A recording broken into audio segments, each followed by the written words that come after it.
Olá, desculpa, gente, eu tive um problema de conexão e a live acabou caindo antes do seu término. A gente estava conversando com a Daniela, espero que ela possa entrar de novo aqui para a gente poder conversar e concluir, né, essa live que está sendo tão esclarecedora e tão boa.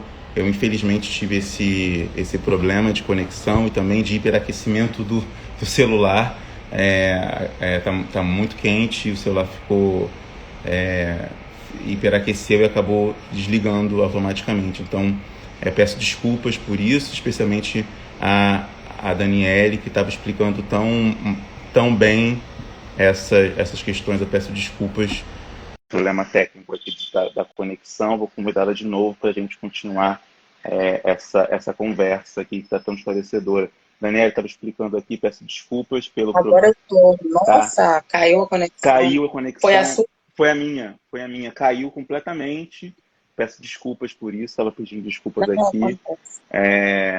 E você estava concluindo, estava falando sobre a questão dos corticoides como uma alternativa que vem sendo muito usada para promover uma redução dessa hiperinflamação causada, Nossa. né, causada pelas citocinas.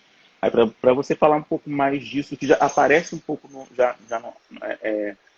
artigo de Já. vocês, isso já aparece, já está lá. Já vou começar a associar os danos Isso, vasculares. isso.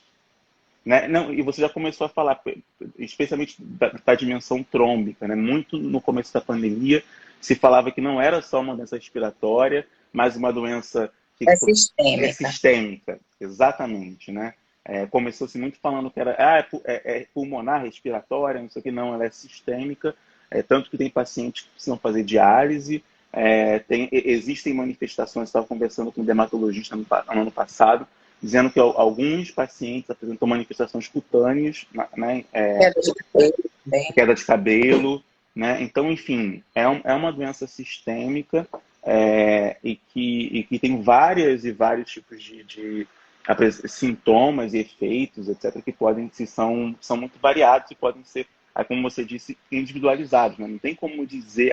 A gente tem alguns parâmetros mínimos, né, de observação, mas especificamente em quem vai cair cabelo, por quê, etc. E você estava falando, ao final, se eu não me engano, antes de cair, estava falando da questão da incidência de gravidade em obesos.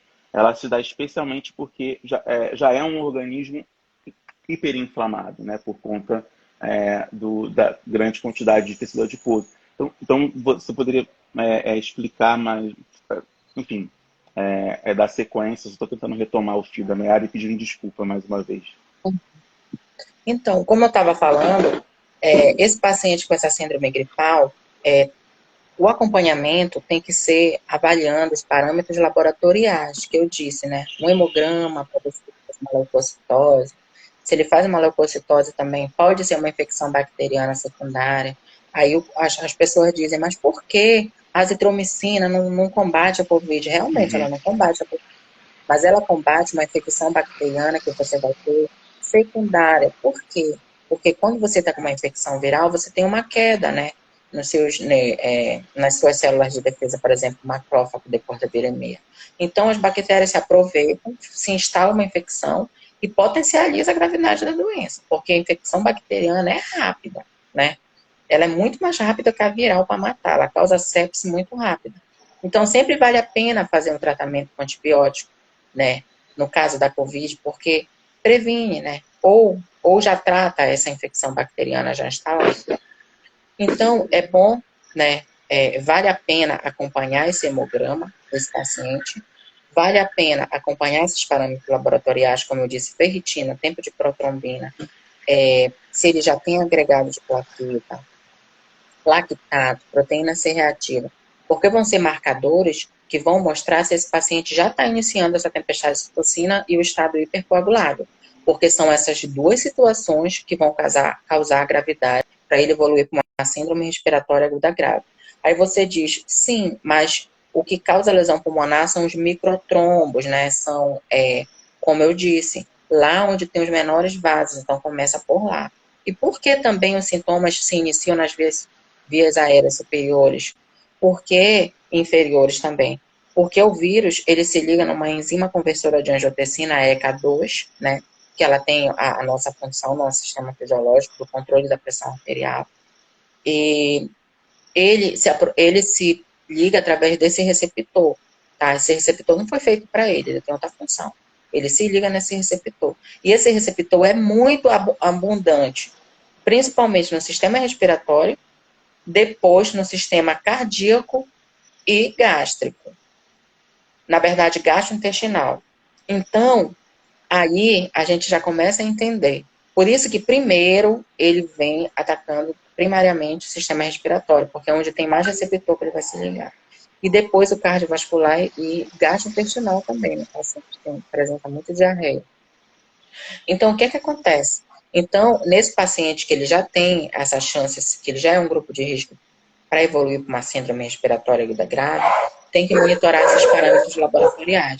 E quando ele iniciar as alterações, inicia também rapidamente o corticoide, que é utilizado, as dexametasona, no paciente hospitalizado. Alguns médicos também prescrevem, né, quando o paciente já está com essa leve alteração, faz em casa, né, a dexametasona também, mas tem todo um processo de desmame, de reduzindo a dose, vai receber toda a orientação. Para ele impedir que essa citocina inflamatória continue agindo e esse processo de hiperinflamação, hiperresposta continue. Tem que quebrar essa cadeia de hiperinflamação, tá? Para evitar que o estado hipercoagulável fique cada vez pior e ele começa, o estado hipercoagulável, a causar hipóxia no pulmão, nos pulmões, né? Causar lesão. Só que depois ele vai chegar no sistema cardiovascular e renal, né? Então, quando ele chega lá, ele causa a mesma coisa, causa inflamação da parede dos vasos, causa a formação dos microtrombos e a hipóxia. Aí começa a disfunção cardiovascular, começa a ter morte celular, os marcadores laboratoriais de comprometimento cardiovascular, principalmente a troponina 1, né, que tem que monitorar, que tem os estudos aí, inclusive até meta-análise, que mostraram que o paciente que deu entrada na internação com troponina 1 alta, a maioria morreu, tá? Então, ela é associada à mortalidade. Então, vale a pena monitorar esses parâmetros, né? Vale a pena monitorar esses parâmetros. Então, é isso que hoje a gente tenta passar e que também, por exemplo, o hospital de campanha, a equipe já está voltada para esse sentido também, né? Então, o que a gente compara, mas vai assustar um pouco. No primeiro pico, morria mais, porque não tinha manejo adequado. No segundo pico, é pior agora, só que o manejo está melhor. Só que a mortalidade está tão alta, porque os infectados são muito mais altos comparado à primeira, né? Só que a terapêutica está melhor, né? Está melhor. Então, é o que a gente pode fazer no momento. Não sei se vai sair um medicamento que inibe a replicação viral, enfim. Mas no momento é o que dá para fazer. Então, nesse paciente grave, o que vai reduzir a mortalidade, internação e mortalidade dele é o uso do corticoide, né, que os estudos randomizados mostraram para impedir esse processo de citocina inflamatória. E quando o quadro hipercoagulável já está instalado, ele já tem lesão pulmonar, ou 75%, 80% do pulmão, para evitar que continue esse processo, ele faz a terapia com os antitrombóticos, né? Com dose terapêutica, não dose profilática. Os estudos falam, inclusive tem até o manual da Sociedade Brasileira de Hematologia que fala que os estudos mostram que é dose terapêutica. Aí quando o paciente faz essa droga, não pode fazer em casa, é hospitalizado, ele vai ser monitorado, porque ele tem risco de quê? De hemorragia, né? Ele tem risco de hemorragia. Então é muito complexo, né? Mas mostrou que esse tratamento nesses pacientes graves, né? Corticoide, os antitrombóticos com dose terapêutica, reduz essa mortalidade. Só que tem que ser acompanhado muito de perto, né? Porque já sabe que o corticoide tem seus efeitos, e o antitrombótico também. E aí, e a terapia com oxigênio, né?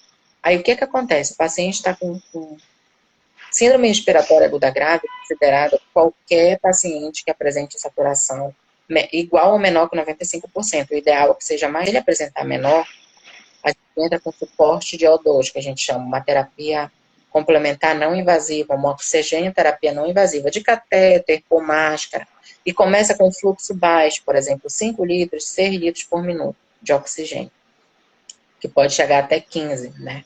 E tem o cateter de baixo fluxo e o alto fluxo. Então, tem a ventilação não invasiva, que é a VNI, que coloca uma máscara no paciente e liga no ventilador e fica lá mandando alto fluxo de oxigênio para ver se ele responde. Tudo isso para impedir que ele seja entubado. E tem o capacete também, vocês viram que criaram no Ceará, lindo, né? Que reduz também a intubação, né? Porque onde é que eu quero chegar? Que tem que fazer o possível para ele alcançar uma saturação de pelo menos até 92% com esses manejos não invasivos, tá? Agora, se ele não alcançar com tudo isso, ele tem que ser entubado. Aí, quando ele é entubado, já aumenta 6 vezes a chance dele morrer, que foi o que eu vi na minha regressão logística da minha análise. 6 vezes a chance de óbito no paciente entubado. Por quê? Primeiro, ele já é um paciente muito, muito, muito grave. A chance dele sobreviver já é baixa. Segundo, quando ele é entubado, ele já vai utilizar muitas drogas. Porque tem as drogas, por exemplo, vasoativa, e tem os sedativos, né, eles deprimem o sistema simpático. Então, para manter uma boa pressão arterial, um bom batimento cardíaco, ele já entra com essas drogas vasoativas. Então, já começa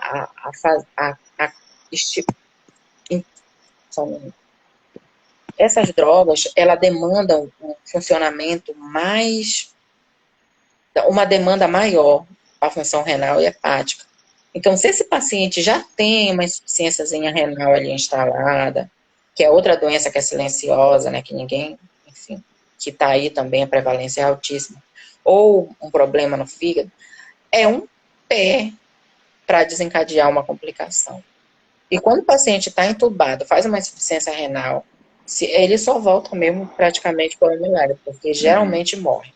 Aí já entra com hemodiálise. Quando envolve renal e hepático, é 10 vezes mais complexo do que já estava a situação dele. Aí altera o resto todo. Então, aí o que necessita? É um paciente de alta complexidade, que tem que ser acompanhado de perto e com uma equipe altamente especializada. No primeiro pico, por que morreu muito também? Porque os profissionais, não era todo mundo de terapia intensiva. Não tem profissional para...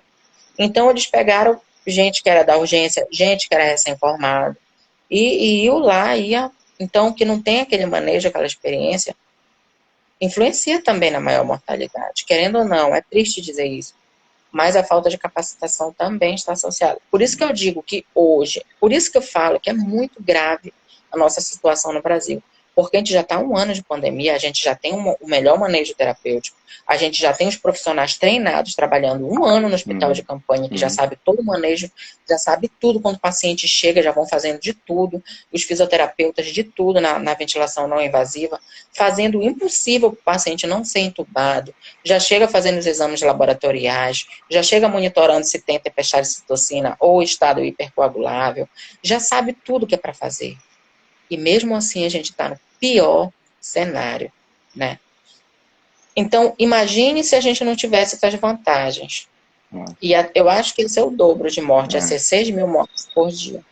Então, a situação no Brasil é muito crítica, é uma ameaça sanitária global. Os países vão começar a impedir, né, que eles estão corretos, porque é uma fábrica de variantes.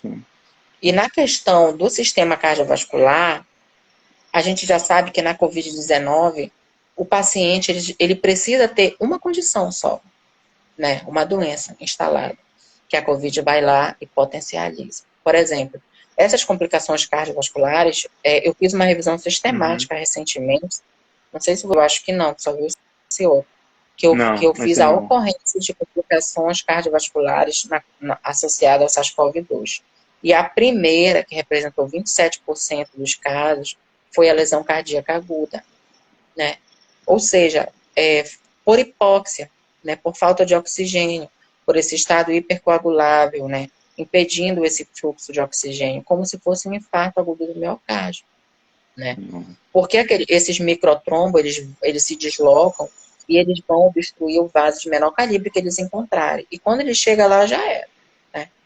E sabe qual é o problema dos microtrombos? É porque é silencioso. Porque quando é um trombo grande que já vai direto na artéria coronária, o paciente já sente a dor na hora. Toda a clínica vai e faz o cateterismo cardíaco, faz os medicamentos, ou sobrevive ou morre, um dos dois.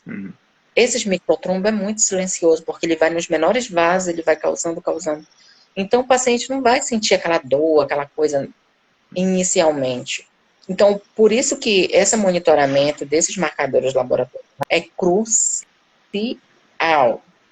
É a chave de tudo. É o monitoramento desses marcadores laboratoriais. Entende? Para poder ter uma intervenção mais precoce possível. Porque se o paciente chega normal lá contigo, saturação 70, ok, já é síndrome respiratória aguda grave. E ok, tudo ok.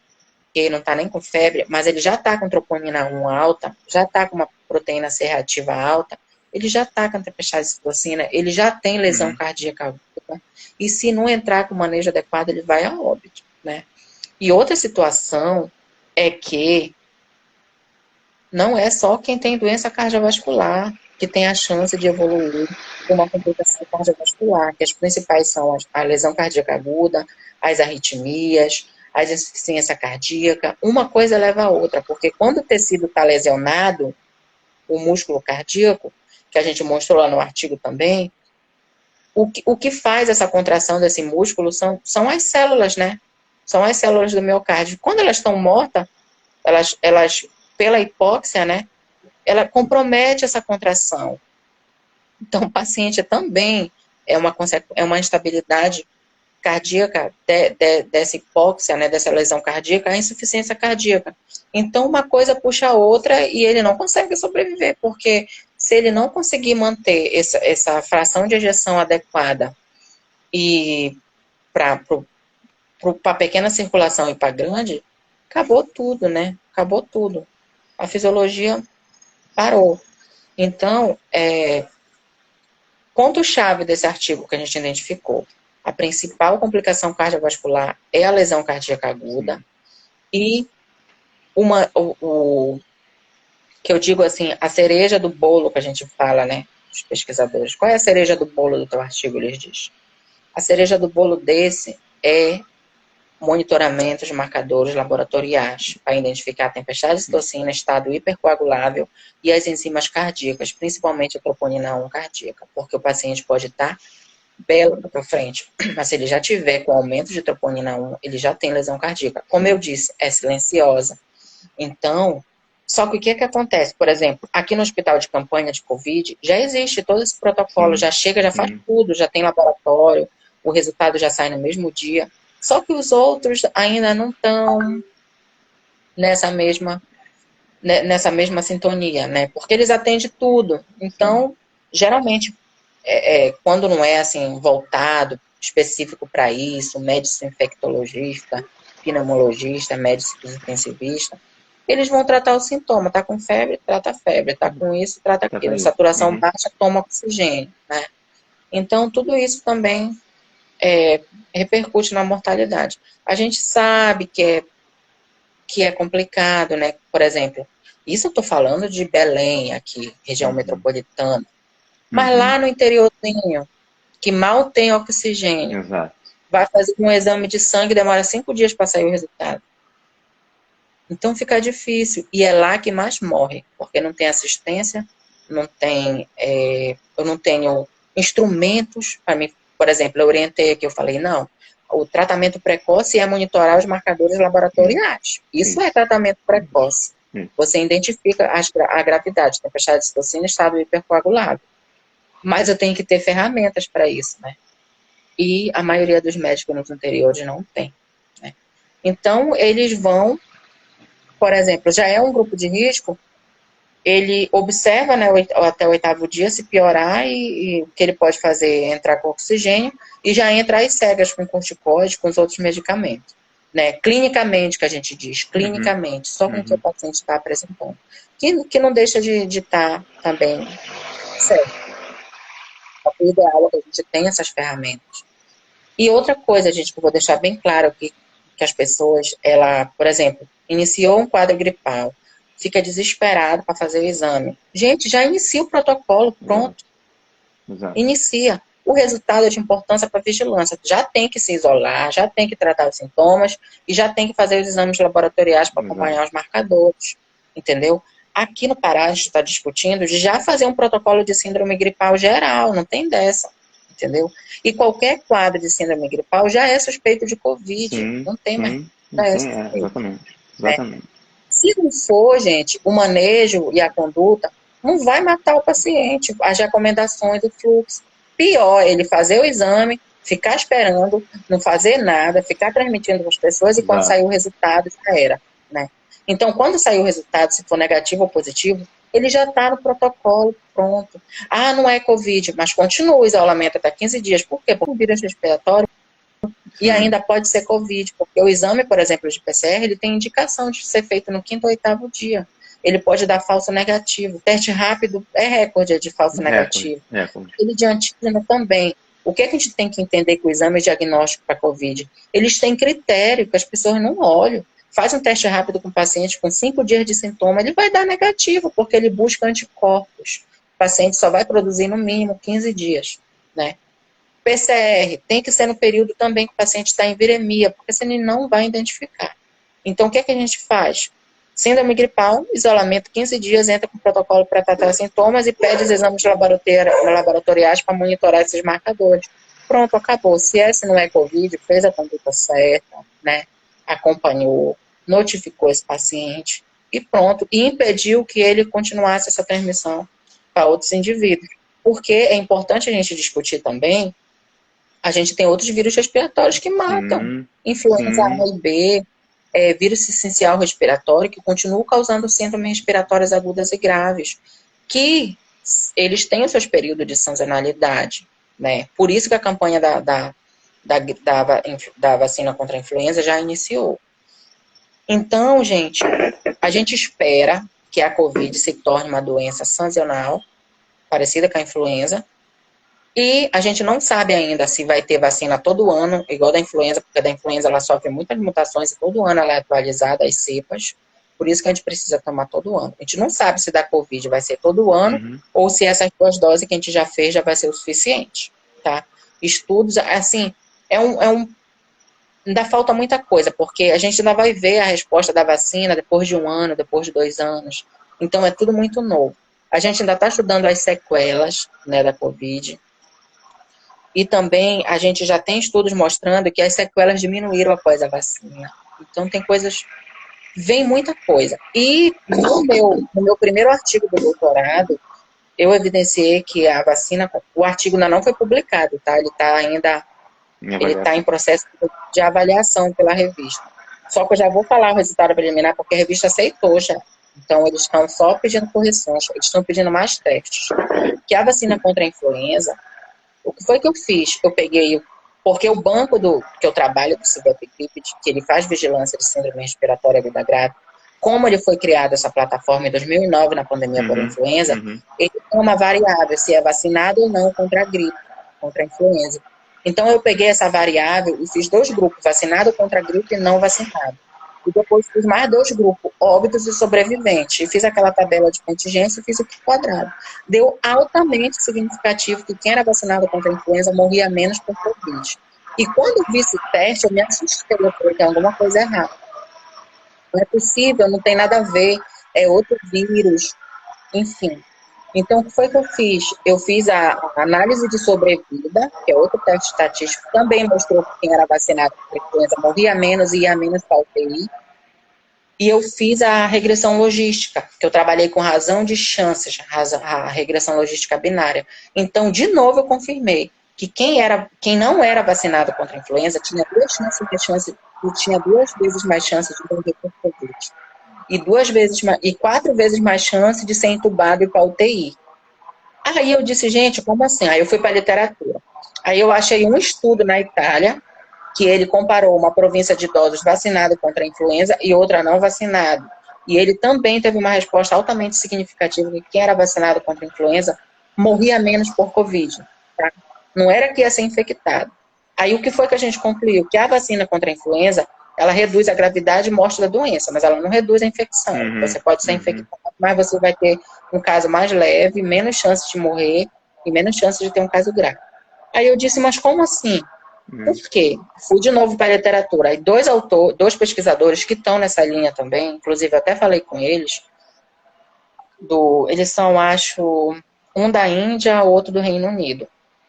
Eles estão com uma hipótese, ainda é uma hipótese, que é imunidade sustentada e imunidade cruzada. O que é imunidade sustentada? Se você teve contato com um vírus respiratório recentemente, o seu sistema imunológico está ativado, principalmente o receptor, que o nome dele é Toll-like, né? Que ele é tipo assim, a resposta imunológica contra vírus respiratório, ela já está potencializada, né? Ela já foi ativada há pouco tempo atrás pela vacina e você tem chance de ter uma resposta melhor quando você ter contato com SARS-CoV-2. O nome disso é imunidade sustentada. E a imunidade cruzada. O que é a imunidade cruzada? É quando alguns anticorpos conseguem neutralizar alguma proteína do SARS-CoV-2, que essa proteína também tem no vírus nas cepas da influenza, porque a vacina da influenza tem três vírus, né? Então, tem várias proteínas lá. E é uma coincidência que tem uma proteína, que o nome dela é hemoglutina, se eu não me engano, depois eu vou rever. E ela tem nesses vírus respiratórios, tanto no SARS-CoV-2 quanto no da influenza. Então, é hipótese ainda, tá, gente? É hipótese. Que essa imunidade cruzada é associada a esse anticorpo contra essa proteína que tem nos dois. Mas é uma proteína insignificante. Só que eles estão associando a que esse anticorpo que você já tem, induzido pela vacina, quando chega em contato com SARS-CoV-2, ele ajuda também nessa resposta, ele auxilia nos anticorpos que vão ser produzidos para neutralizar a Toll-like, né, que é o receptor que se liga. Toll-like não, na proteína spike do vírus. Então, tipo, é um auxiliar. Então, ele tem essas duas hipóteses, que a vacina contra a influenza é um fator de proteção, mas, entre aspas, para reduzir mortalidade e complicações. Não reduz infecção. Infecção, o paciente, se tiver contato, ele vai ter. Então, isso é hipótese ainda, né, dos pesquisadores, mas o que os testes estatísticos mostram é que quem é vacinado morre menos e vai menos para a UTI e é menos entubado. Foi o que o meu estudo mostrou.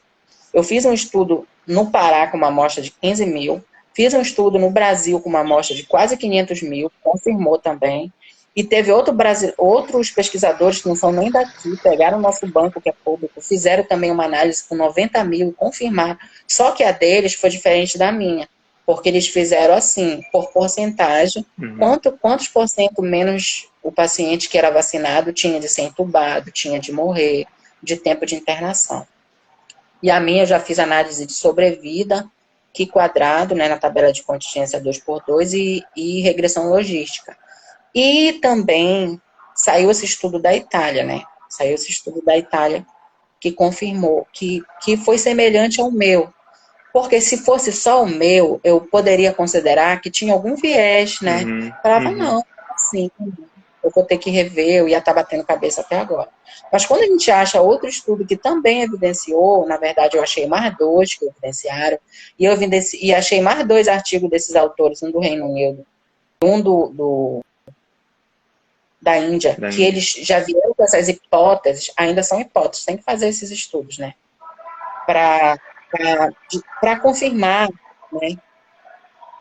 Enfim, mas é isso que a gente vê. Mas o que acontece? Os testes já mostram que ela dá esse fator de proteção, né, para a mortalidade.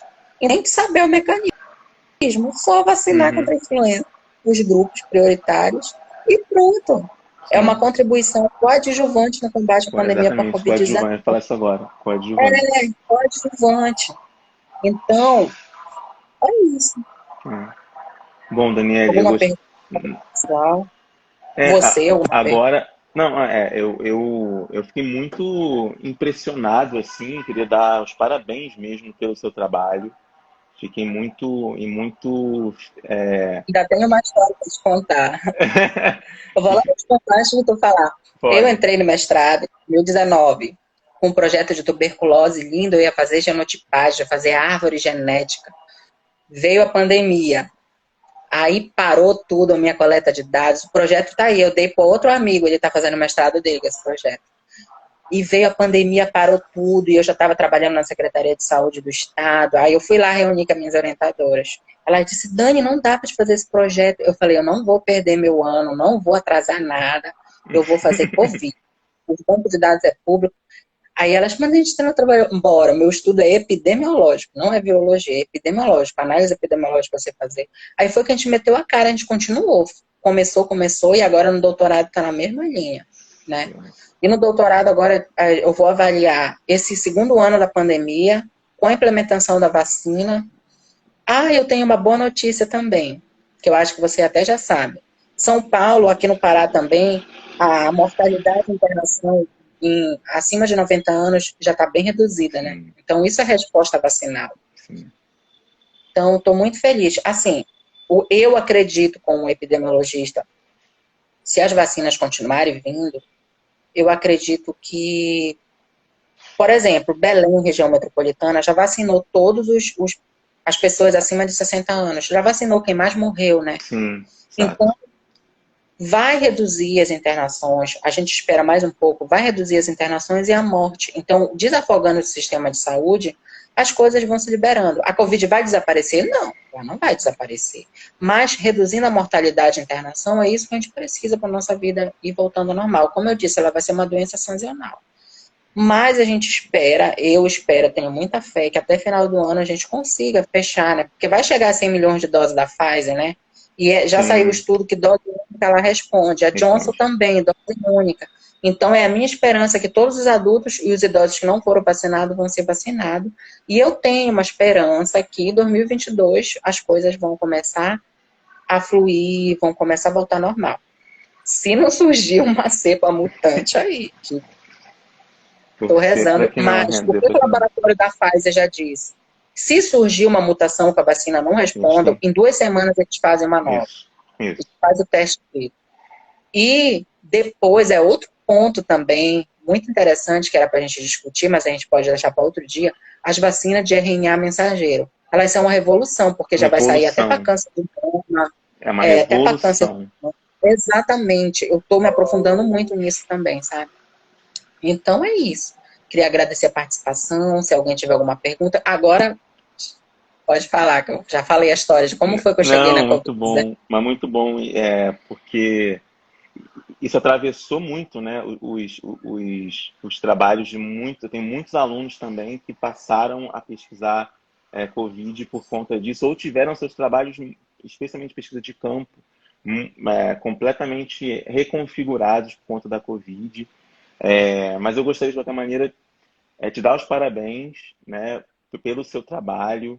E eu acho que é muito importante que a gente tenha pesquisadoras com essa energia e vitalidade, esse compromisso com a saúde, com o SUS e com a ciência, como você tem. Isso é impressionante, me deixa muito feliz. Eu acho que os comentários aqui das várias pessoas que estão fazendo, né, o seu compromisso com a ciência, com a saúde e com a vida, né, das pessoas, porque são estudos como esse, como o seu, que podem subsidiar políticas públicas, que podem subsidiar um conjunto. Você contou que estava essa semana conversando com epidemiologista na Secretaria de Saúde de Belém. Então, é esse tipo de coisa que é muito importante de uma ciência que está fora dos muros, uma ciência que tem capacidade de Independente de comunicação, política, independente de tá? política, né? O nosso compromisso, assim como, né, o nosso, digo assim, é com as vidas, nosso compromisso Exatamente. é com a saúde, com a qualidade de vida, e que a gente possa sair dessa situação tão catastrófica que a gente está vivendo, né, de muitas mortes e muitos lutos não vividos, porque você não pode nem ver o corpo, nem velar o corpo, nem por conta, né, da Covid, você não pode. Quer dizer, é muito triste, não só para as famílias, mas também assistir a isso tudo que a gente está vivendo. Então, eu acho que a gente tem papo para outra conversa. Vou deixar o convite público aqui para a gente conversar em outros Com momentos, que certeza. tem muitas questões. Espero que na nossa próxima conversa a gente já fale sobre uma situação epidemiológica mais tranquila, melhor, em que a gente tenha maior segurança e um número maior que as vacinas começam a fazer. Eu comecei a observar que eu estava muito pessimista, né, em relação a tudo, né, que está acontecendo, muita contaminação, mas eu falei, deixa eu observar os dados. E aí eu fui fazer isso, ver nos vacinados, né, são poucos, mas nos vacinados realmente, de fato, como você Já falou, tem. já dá uma resposta. Eu falei, sim, a resposta é a vacina. Não é tratamento precoce, invenções, mas é uma coisa que você falou que é muito importante, talvez possa ser a nossa próxima conversa, sobre a importância da saúde baseada em evidências, né?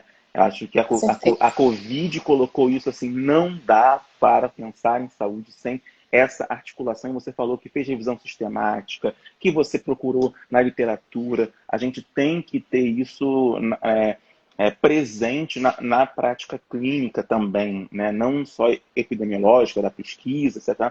Mas é fundamental que essas pessoas, e fundamental que haja protocolos também. Porque às vezes no dia a dia, o profissional que está lá no dia a dia não tem como ler todos os textos que nós temos, né? Então, Exatamente. nesse próprio... Não O existe, Ministério da Saúde não fez. né? Porque se fizer protocolo, acho que isso é muito Ia reduzir a importante. Ia mortalidade. reduzir, com Protocolo certeza, baseado nas evidências, em né? Ia evidência. reduzir. Ia reduzir. Talvez possa ser o próximo tema da nossa conversa, mas de qualquer maneira eu queria te agradecer muitíssimo por disponibilizar o seu tempo e compartilhar conosco a sua experiência e seu conhecimento, te dar os parabéns pela pesquisa e também agradecer muitíssimo pela sua dedicação ao SUS e à ciência. Muito obrigado. É muito bom ver, Obrigada. é muito bom ver esse tipo de estudo sendo feito e como foi dito aqui, viva a ciência, viva a vida e viva o SUS. Muito obrigado, Daniela. Muito obrigado mesmo. Muito obrigada, eu agradeço a participação a todos, me disponibilizo para a gente discutir, sim, meus resultados, eu acho fundamental, eu acho que a gente faz para isso, né, a gente quer que cause algum impacto. Ontem, por exemplo, eu fiquei muito feliz, porque eu fui abrir lá o meu Google acadêmico, eu vi que um artigo meu de características clínicas da Covid-19 indígenas do Brasil tinha sido citado em uma meta-análise. Legal. Aí eu falei, mas foi. Aí era uma meta-análise que falava que a asma não era um fator de risco. E ele pegou do meu estudo, que eu trabalhei, eu coloquei a variável asma nos indígenas, quem tinha asma e quem não tinha. Então, a asma ela não foi significante nos óbitos. Então, eles fizeram essa meta-análise, incluíram o meu estudo. Então, no meu estudo, eu concluí que a asma não era um fator de risco.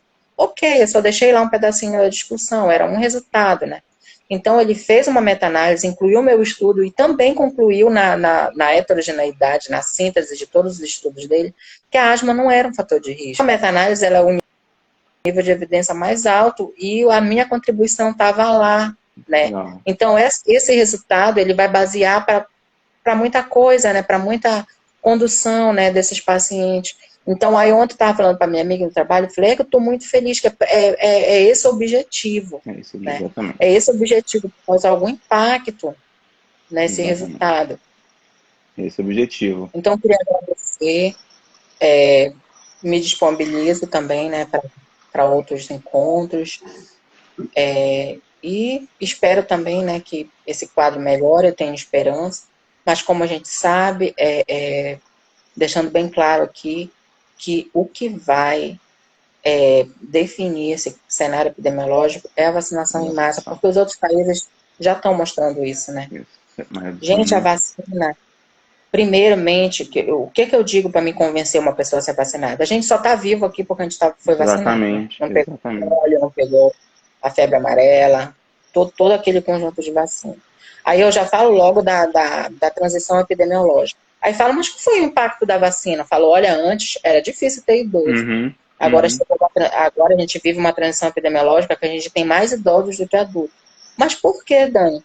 A gente tem mais idosos do que antes, né? Antes as pessoas morriam mais adultos jovens e crianças, porque era muito doença infecciosa, não tinha antibiótico nem vacina.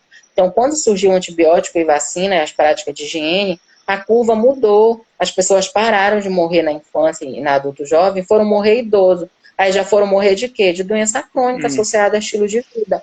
Doença cardiovascular, câncer, obesidade, enfim. Então, esse é o impacto da vacina. Eu explico logo. Então, a gente só está vivo, só está acontecendo tudo isso porque as vacinas existem, né? Para ver se reduz esse negacionismo. Aí eles outra questão que eles discutem também. Ah, eu não confio porque ela foi feita muito rápida. Gente, por que ela foi feita rápida? Porque os laboratórios, os pesquisadores se uniram e resolveram fazer as 4 fases de uma vez só. Né? Todas as fases foi feito com o mesmo rigor metodológico e científico de todas as outras vacinas. Né? A diferença foi essa, porque é uma emergência internacional. E outra coisa, a tecnologia que a gente tem hoje não é a mesma de 20 anos atrás, está tudo muito evoluído. Né? As pessoas têm que entender isso, é muito rápido. Então, são muitos fatores que quando um indivíduo diz uma coisa, ele não tem noção, né, do que está envolvido. Então, eu tenho toda a paciência, eu explico, eu falo, inclusive para outros profissionais de saúde também, que a gente vê aí coisa, e a gente vai lá e pá, né, e a gente fica muito feliz quando a pessoa acaba se convencendo, porque ela entende, né, às vezes é por falta de conhecimento, às vezes, né, às vezes não. Mas eu queria agradecer a participação, né, me disponibilizar para outros encontros. E prazer em te conhecer também, né? Espero que a gente... Você pesquisa Covid também? Agora sim. Agora, né? Agora sim. Afeta todo mundo. E é isso. Estou aqui para a gente fazer parceria também com pesquisas, né? O meu grupo daqui, pesquisadores incríveis.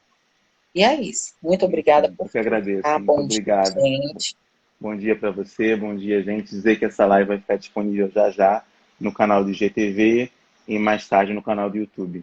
Tá bom? Muito obrigado. Obrigado, Daniele. Obrigado a todos aqui. Tchau, tchau. Obrigada. Tchau.